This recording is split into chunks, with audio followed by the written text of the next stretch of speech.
Welcome to the Narrative Mindset Podcast. If this is your first time tuning in, I would appreciate it if you went back and viewed previous episodes when you get time. Thank you for tuning in. I always like to thank my viewers for tuning in, for taking time out of your day to tune in and listen to what I have to say. I really appreciate that. This is episode number 87. I put an episode up yesterday, but somehow I'm not sure what happened. It was like Spotify and they're still processing it. So that was a little bit different because that's the first time that it's happened to me. And I think it might have been because I was using a book title. I wasn't using the story, but I was using the book title. And I just took it and rewrote it in the narrative mindset kind of thing, whatever. But it is what it is. The show goes on. You learn, you live and you learn. I had a pretty good day today. It was decent. I'm not going to say it was great, but it was decent. Went to bed a little late last night, and I ended up getting up late this morning. Got up about 20, 25 minutes late. I mean, I still got up and got going, but I got up 25 minutes late. So it was a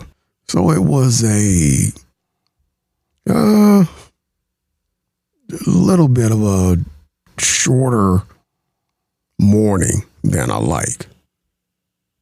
But as usual, I ended up getting up and doing my thing, coffee and TV and whatever else, and ended up getting out of here. But the surprising part was I got up and I look out my window and it's, snow all over the place. And I'm like, you gotta be kidding me.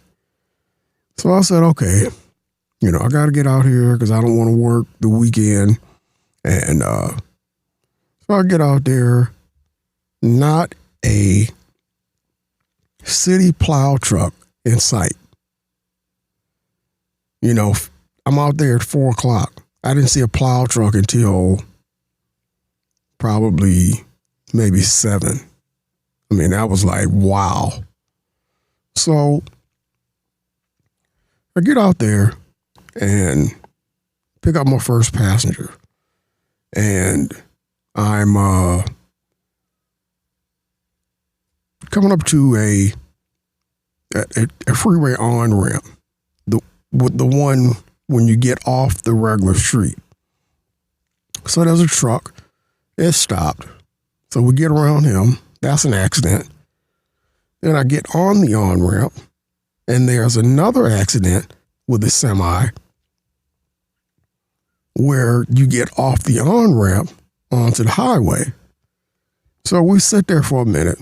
And remember, I got a passenger with me. So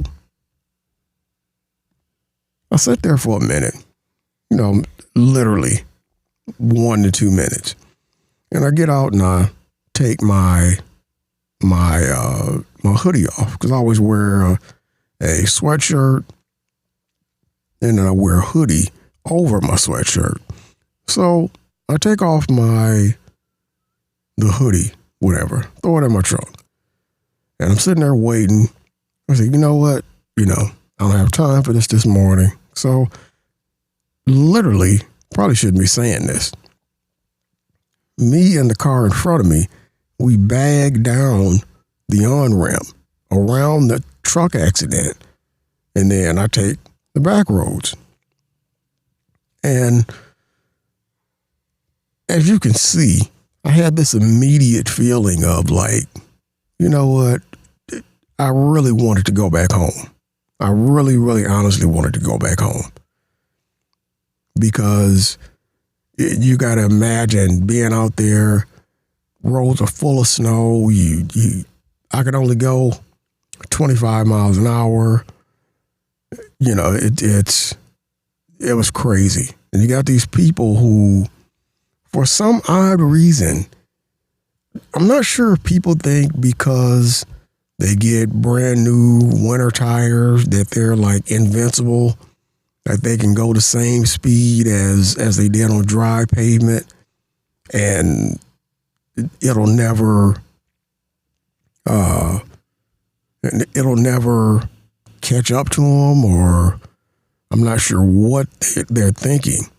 But every single time they fly past you, and later on up the road, you end up seeing them off in a ditch somewhere, you know, and they never slow down.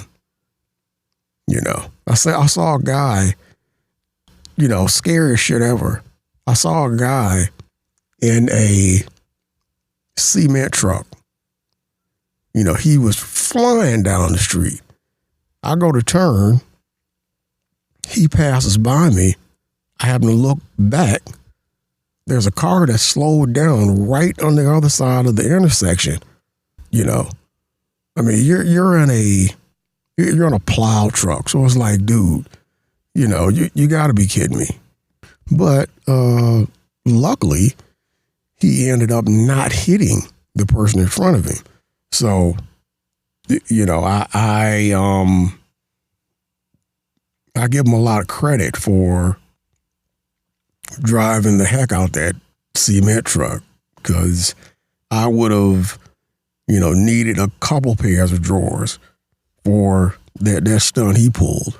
You know, there's no way that I'm ever driving a large vehicle in the snow, because I would completely freak out, you know, when the thing didn't want to stop.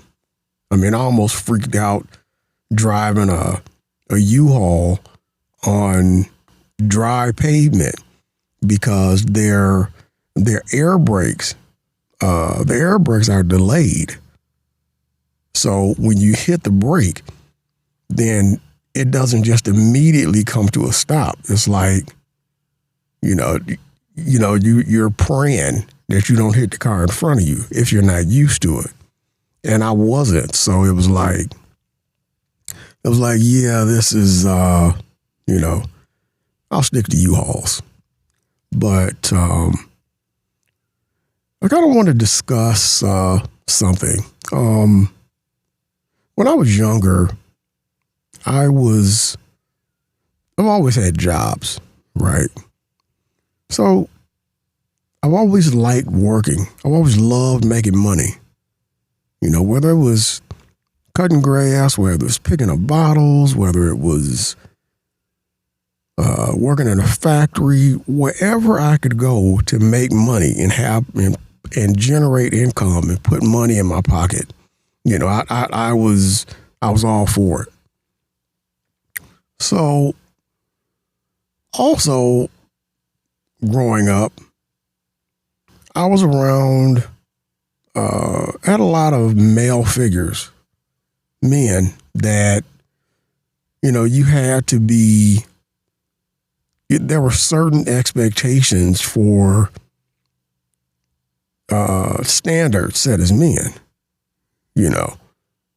And there were certain things that they were just unsaid things that you did. Even if you didn't want to do it, you still did it because you wanted to be respected by other men. And that was just a thing. It's still a thing with me. You know, there's a lot of stuff that I think about. It's like, you know, I can't do that because I'm not going to be respected. That's just not what men do. Put it that way. So, and at one time when I was living with my mother and I'm making all this money, I think I was making more money than her. I was making, I think it was like $17 back in 98. And I think she was making maybe 12 or 15 or something like that. So, it was already, she was happy for me. But at the same time, there was a question that was hanging in the air, a situation, should I say, that was hanging in the air also. So I remember my mother coming to me and she said, I think I was 15, I believe. And she said, hey, sat me down or whatever and said, hey, it's time for you to start paying rent. And I'm not going to lie to you. When she told me that she wanted me to pay rent, I looked at her like, man, I should be living with my fucking enemies. My own mother wants me to pay rent. Are you kidding me? I'm at home, Mom. And I was really like just all in my feelings about it at that time. And you got to remember, of course, I was raised by my mother. My father wasn't around, but that adds a little context to it. But, and then she said there were some rules around it to make things even worse at the time. You got to remember that I was like in shock still. So she says, you have to pay rent. I want all my rent at once. I don't want it in pieces. And it's due on the 1st. So, it took me a while to even to get used to it, because I don't know, it was just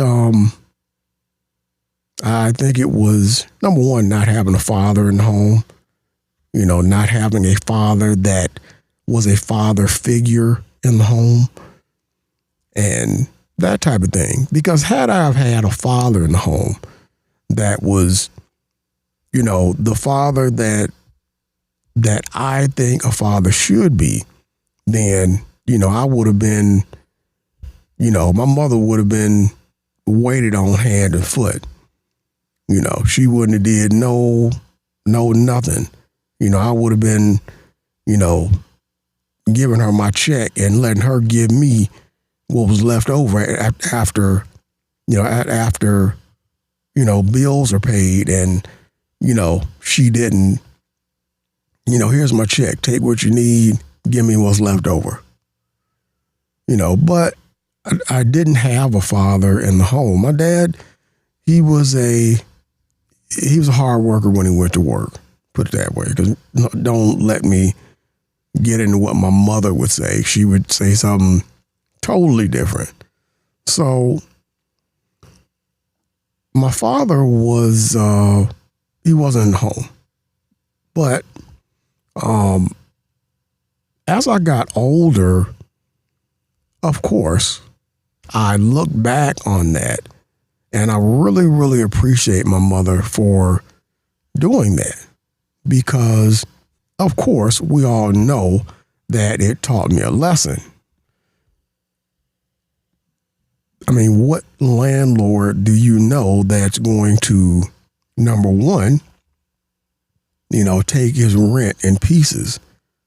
Number two, rent is not due on the 1st or the 2nd or whatever, and all the rent is due at once, and there is no, it's just straightforward. This is the rent. If you don't pay it, these are the consequences. So I thank my mother for doing that. And it was just like I said, being around real men and wanting to be respected by so men so bad, that you just stayed in line.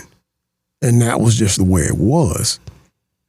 But I think I was talking to a passenger and we were kind of discussing, okay, when did this when did this disappear? When did it disappear? And he said, probably around 80. So I said, okay, we can we can go with that. We can go with 80. So that was what we kind of went with, because around about 80, if you ask me, that's when the whole manhood thing started to disappear in families, because you had younger and younger men and women that were making children. So therefore, you didn't really have the raising that they needed. They didn't have my grandfather, who was, to me, one of the greatest man figures that I'm aware of. My grandfather had 5 kids of his own. When he got with my grandmother, she had 5 kids that weren't his. As far as I know, he raised them like they were his. And then their kids, which really weren't his grandkids, we were his step grandkids. He made sure that we were the only, he was the real grandfather that we knew of.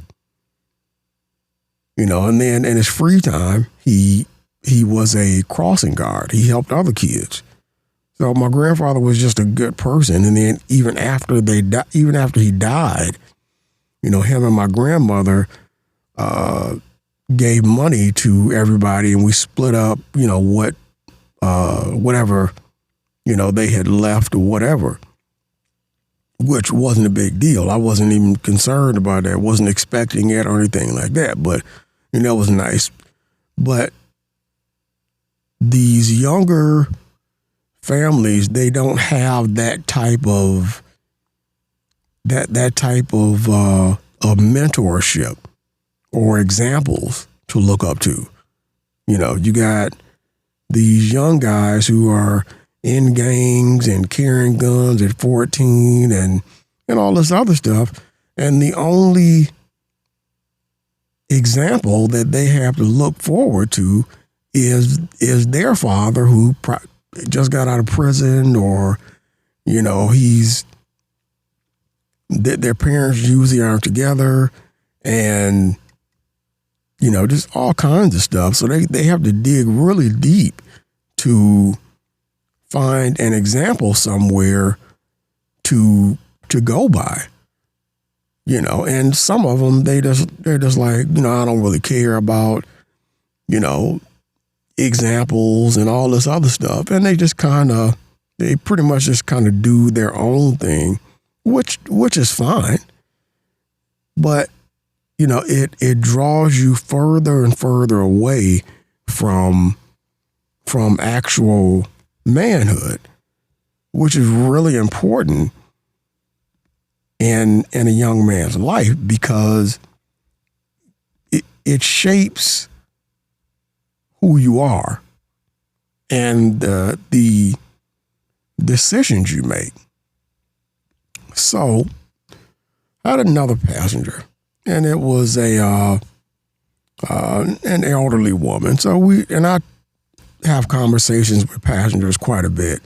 So she was talking to me, and I picked her up from a senior living area, and she was in the living area, and she was talking about how she was getting bills from her house. So we talked about it, and I said, okay, where's your house at? Oh, it's in Detroit. I was there for 60 years. I said, oh, okay. And she kept talking and talking and talking.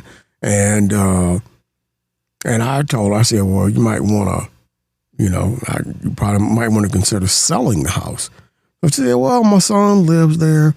And we kept talking. And she said, well, my son and his fiance lives there. Then my son and his wife lives there. Then they have a food truck, and that's kind of up and down.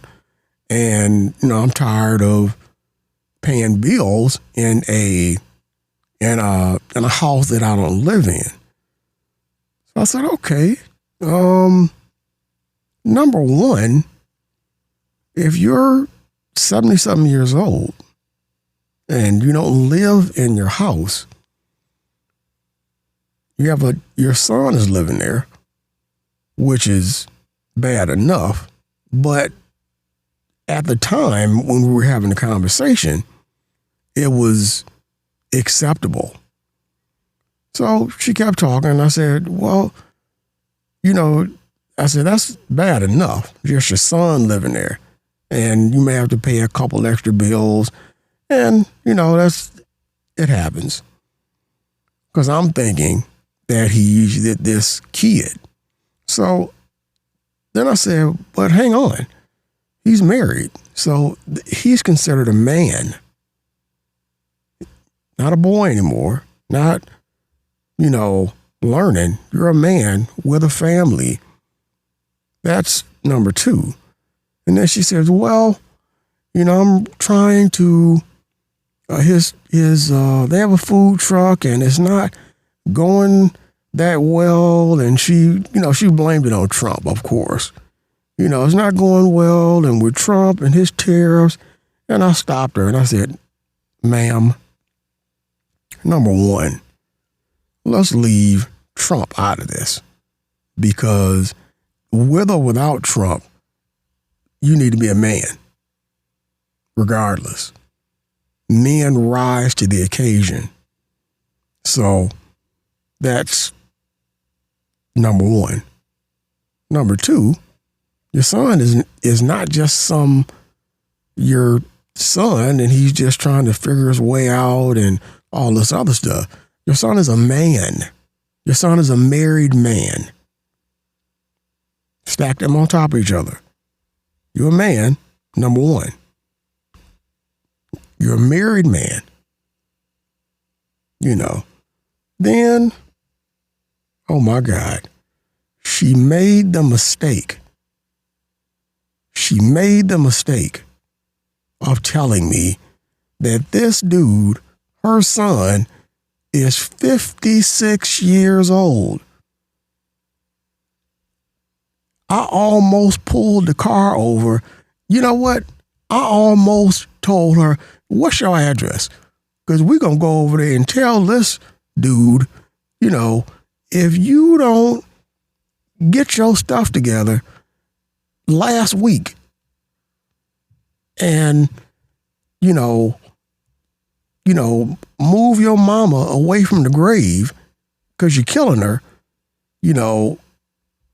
she's elderly, got issues, and she over here paying your grown self and your wife bills because y'all want to live your dream on her dollar. It's like, dude, are you kidding me? Dream all you want to dream, but do it on your own dollar. Don't live vicariously through your 75-year-old mama. At 56. And as far as your food truck is concerned, if the food truck ain't doing good, that's why they have regular jobs. That's what men do. When something ain't working, okay, I guess I got to go out and get another job. I don't want to get another job, but this balance sheet ain't looking right. It is, heading towards a negative, and we got bills to pay. So, I'll let you run the food truck, or we can run the food truck on the weekend, but we need to go out and get regular jobs.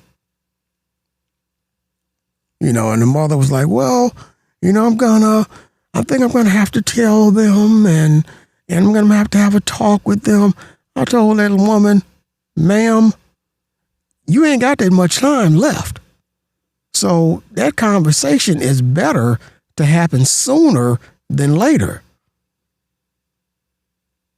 Because she looked like she was in her mid 70s, if not, latter 70s. She had issues. I was dropping her off at the hospital. She, was, how elderly people, they moving real slow. It took her, a good 5 minutes to get out the car. So, you got to be kidding me here. I was completely baffled, because later in life, when my mother, she had a house that I was living in, a subsidized apartment. So I had finally got a chance to, some people would say live the good life or get a break or whatever. Subsidized apartments aren't a break if you make a little bit of money. Subsidized apartments are a break if you make nothing, because you pay 30% of whatever you make. So it was a decent deal, though. I'm not going to lie about that. So my mother, she was trying to get a house on the east side of Kalamazoo. It was her boss's deceased mom's house. So she moved in, and it was going pretty good. She was trying to sell her house, but it wasn't going the way that she wanted it to go. So being a son, I thought about it like, and I honestly wouldn't advise this. Let's say that. I thought about it like, well, my mother, she's raised me. She's done so much, did a great job, and been through so much. So the least that I can do is move in this house until she sells the other house. So I talked to my mom, and she says, okay, it's a good deal. All you have to do is pay the rent this time, pay water bill this time, consumers this time. So I said, well, that'll work out, because that gives me a little bit of wiggle room in there to kind of get some things done. So I move in, and she had kept telling me, she said, well, I'm not a landlord. So I'm like, I don't know what that means. So I move in the house, and I'm kind of handy with my hands. So I look at the basement. I said, this is ridiculous. So I'll go get some paint the basement. Hey, Mom, paint the basement. Well, what are you calling me for? I'm not a landlord. Hey, Mom, I painted the living room. Well, I'm not a landlord. Hey, Mom, I rebuilt the front porch.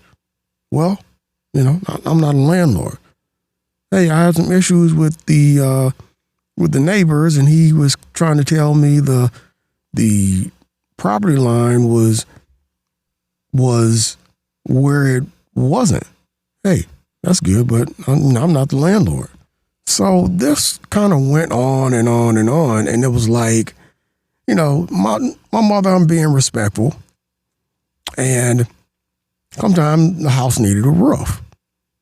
So my mother kind of tried to, in my defense, the house was in my name, and I was paying the house payment, but the mortgage was in my mother's name. So the house technically was never my house. So she got mad at me and said, hey, because I told her I wasn't paying it because this isn't my house. Had you have told me when I moved in here that anything that goes wrong with this house is your responsibility. Needs a new roof, your responsibility. Needs, sewage dug up and rerouted, your responsibility. New porch, your responsibility. New windows, your responsibility. Then I would turn around and walk and went back home. Anybody would. Nobody's going to move in a house with the agreement that you're living in this house that you're not buying, but you're responsible for everything. Nobody's going to do that. So outside of that, that was the only issue that me and my mother had. And by the way, for the ones who say, you could have helped or whatever, I thought about it. I think I just got my taxes or whatever. So I gave my mother $4,000 towards the roof, because I was like, it's my mother, roof needs to be fixed. No, this isn't my house, but just did my taxes. I got this, this surplus of money that my mother doesn't have. So here's $4,000 towards the roof, and it was some other stuff that happened down the road, but I eventually, we had a disagreement and I eventually said, hey, get my name off that house and I'll never do that again. I'll never do it again unless I'm buying something. But my whole point is that when I wasn't living in the house and expecting my mother to pay, to help with the bills. No, I was living in the house and, being grown, I'm saying, okay, I'm living here. These are, it's not her responsibility to pay anything unless something major goes wrong with the house. Then I understand that. And like I said, I was a handyman. So with the fence, with the porch, with the basement, I took down the doors, put new ones up, painted the living room and fix a little bit of plumbing, that kind of thing. So I wasn't calling her for every little thing. But when the insurance people told her that the house needed a new roof, then she didn't have a choice but to put a new roof on. So that was the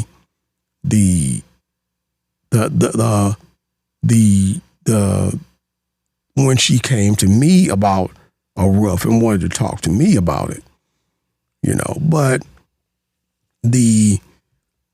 like I said, the guy, the 56-year-old guy with a wife in a house that his mother owns, and she has to pay anything that's not major is ridiculous.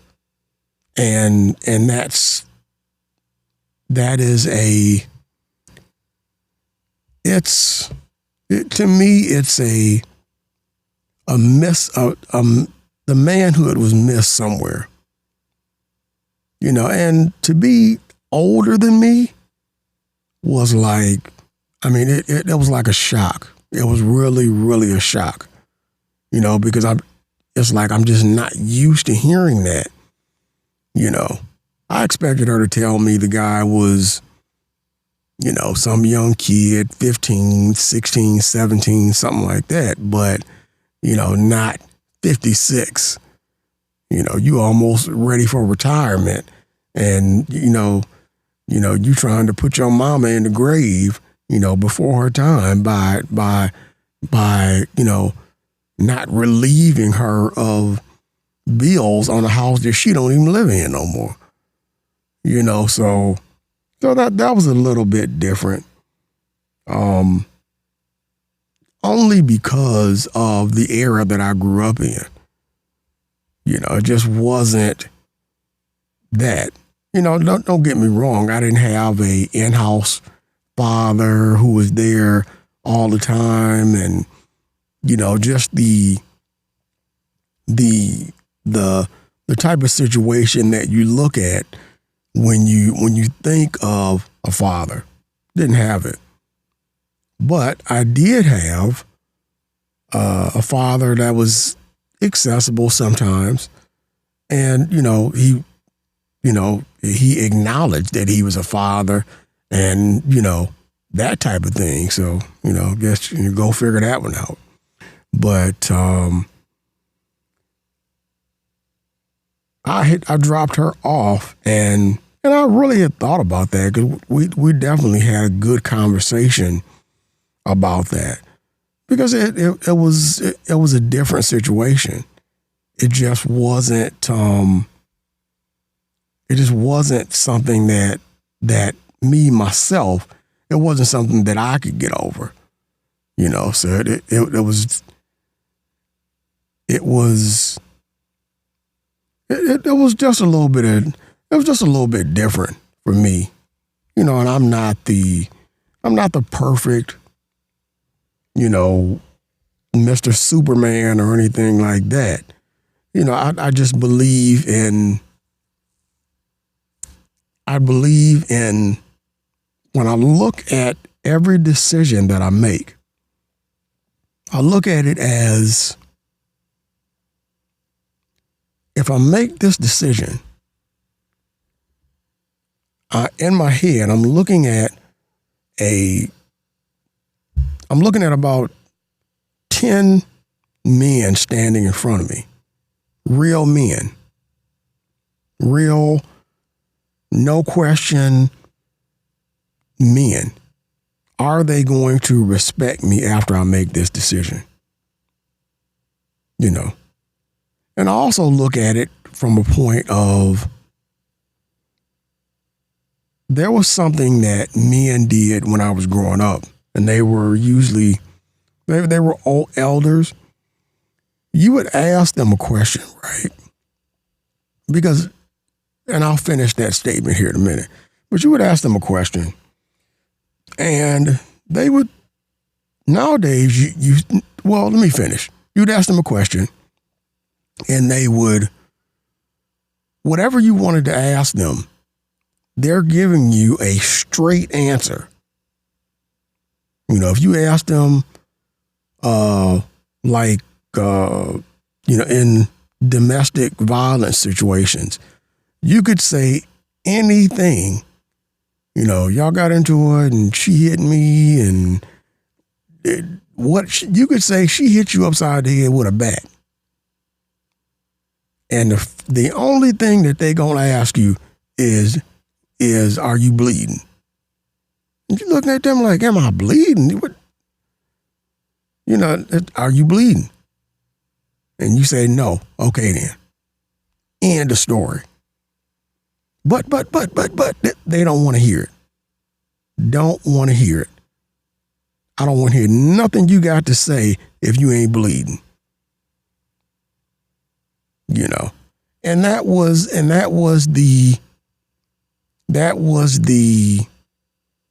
what went on in that era. And I was telling a friend of mine, I think, that nowadays you have to almost pre-apologize. Well, hey, I'm not trying to hurt your feelings. So you have to soften them up before you say something. Back then, it was, they would cut right into your feelings. Wouldn't even tell you what they need to tell you and then turn their head. Wishing that you would say something or do something. Knowing that you over there where you were standing at, deeply in your feelings. You at the bottom of the pot of your feelings, digging. But they didn't care. It was just raw, uncut truth. Don't ask if you don't want a straight answer. Back then, grown men didn't play with kids. They tell you straight up, go on over there and play with them other kids. they would tell up and coming teenagers who tried to get in the men's conversation, hey, I don't play with other people's kids.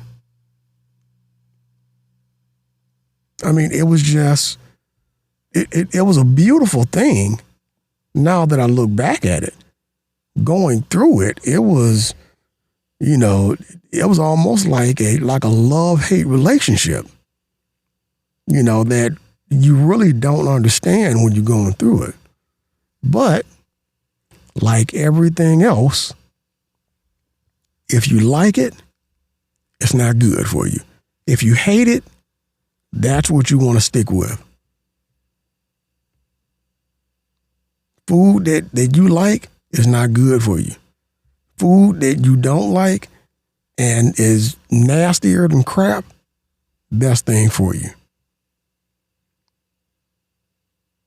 It's amazing how you can trace back most sayings back to their origin, and they mean the same thing.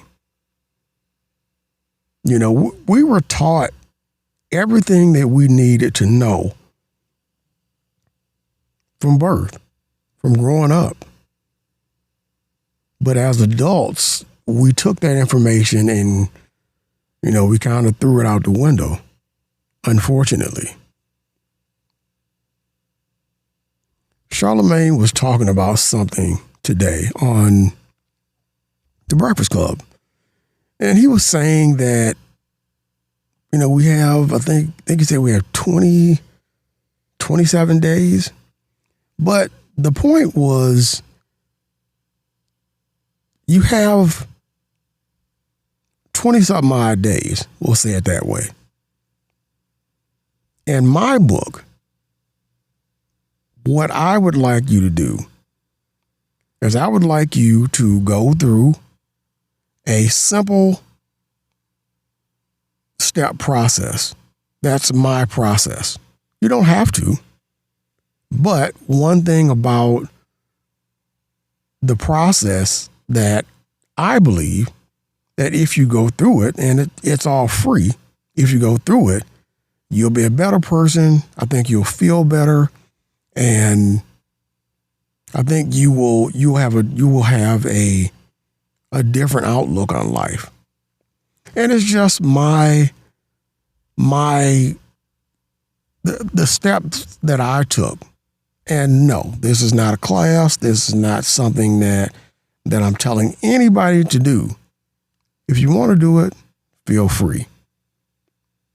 But I know last year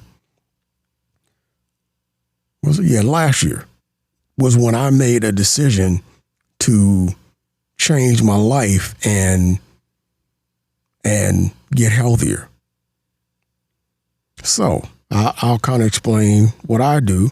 And like I said, some of you can take the information, don't have to. Number one, love yourself, right? And put yourself first, right? And my definition of love is basically you're doing something that you really don't want to do. So take that action and apply it to yourself. Everybody wants to lose weight.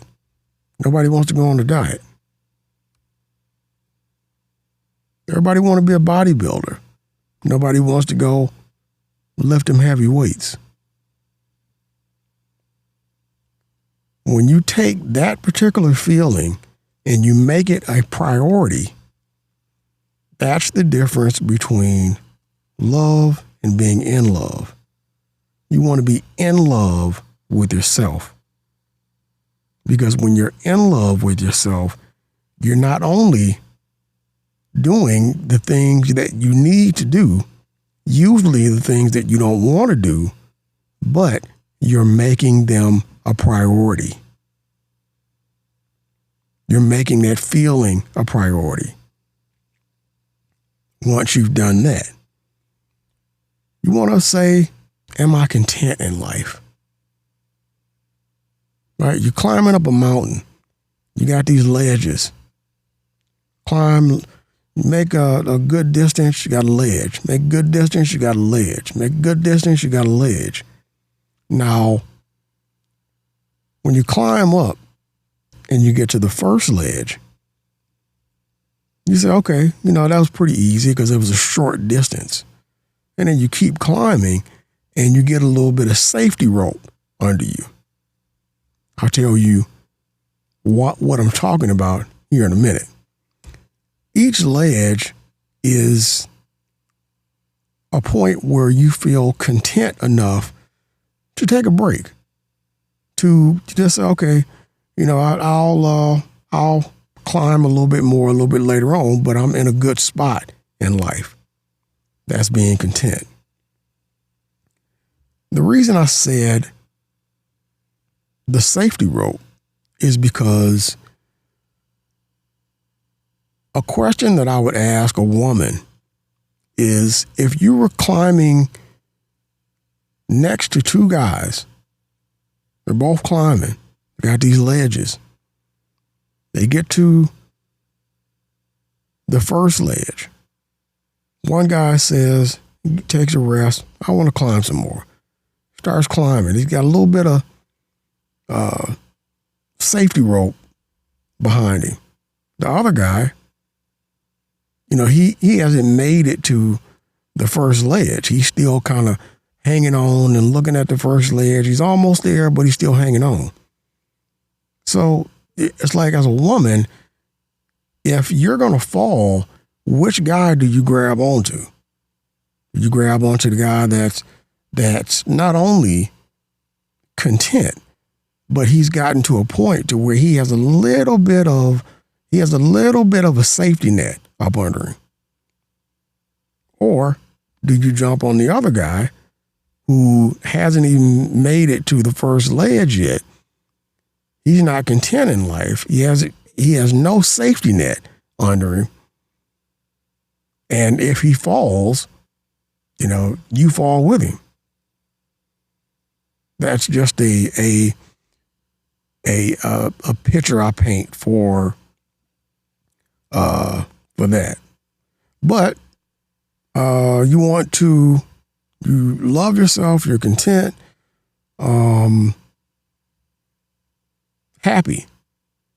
My definition of happy is something that I like doing that I literally will cuss you out if you call me while I'm doing it and it's not an emergency. It can be whatever you like to do. You like doing it because it makes you happy and you do not want to be bothered.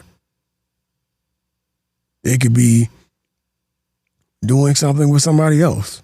That could be it. Which I wouldn't recommend that, but it's up to you. That's happy. You have to be peaceful.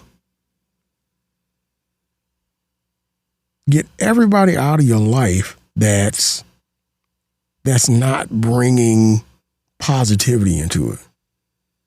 Angry people, gossipy people, people that are acting funny, playing in your face, using you for money, yada, yada, yada. Get them out your life. Because you'll find that when you love yourself, you'll find that, like I said, you're doing things that you don't want to do really. But you love yourself enough that you're willing to make that sacrifice. Or those sacrifices, should I say. And then lastly, part of peace is something that I kind of take seriously, and I will do the next person that I start dating. And some of you may think that it's maybe a little much, but it's not. So when I meet a female, we'll sit down. Hi, how are you? Whatever. This. And after we introduce ourselves, I'll tell them to stop. Then I'll say, from this point on, for the whole time that you know me and we are communicating, do not tell me or involve me in anything that's not my business. Where you work, how many kids you got, what times your baby daddy comes over, whatever kind of situation y'all got, how many dudes you fooling with, what their measurements are, who you breaking bread with, all that stuff. None of it is my business, which contributes to your peacefulness. Too many times when we get in relationships, the very first thing that we do is we spend that whole first day telling each other everything that's none of each other's business. And then we get mad down the road when we throwing it all in each other's face. I've always been a big, I'm not going to say always. Recently, I've become a big person on remembering what somebody else told me earlier in life. As a woman, when you meet a guy, you make him the person the kind of man that you want. Because you have to understand that when you meet him, you're constantly planning information into him that's going to either help him or hurt him down the road. If you meet the guy and you tell him, or a guy, if you meet your mate and you tell them everything about your exes and baby daddies and whatever you do for a living, and all this kind of stuff, what happens? Immediately, they start feeling some kind of way because they're thinking about everything that you just told them. But if you don't, and you ask them, you tell them flat out, I don't tell because that's nobody's business. I don't want to know anything about you because that's not my business. Don't tell me anything that's not my business. Some of them who haven't done the work, men or women, will be kind of butthurt, but that's fine. They have to learn for themselves. As women and men, stop trying to raise your mate. It's nice, but it's either there or it's not. He either has the will to get up and go or not. If he doesn't, then unfortunately you have to move on. Thank you for tuning into this episode of the Narrative Mindset Podcast.